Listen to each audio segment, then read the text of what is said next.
रामकृष्ण हरी मंडळी, तुम्हाला हे समोर दिसतच असेल का आहे. तर झालं असं, आज होती कार्यक्रमाला सुट्टी. तर म्हणलं चला जाऊ या शेतामध्ये आणि सोयाबीन काढायला मदत करू.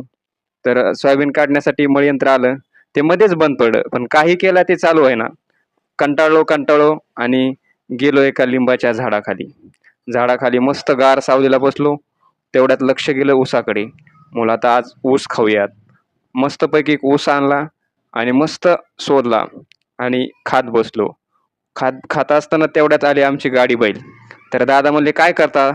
म्हणलं, "काय नाही बसलो." ते म्हणे, "चला मग ऊस खाताय तर चला तिकडे आपण जाऊ आता भूस भरायला." तर भूस भरण्यासाठी गाडी बैलाची काही लाकडे वगैरे लावून भूस भरण्याची तयारी करणं चालू होते. तेवढ्यात तयारी झाली आणि मग आम्ही लागलो भूस भरायला. हे भूस तुम्हाला माहीत असेल, हे सोयाबीनचं भूस आहे.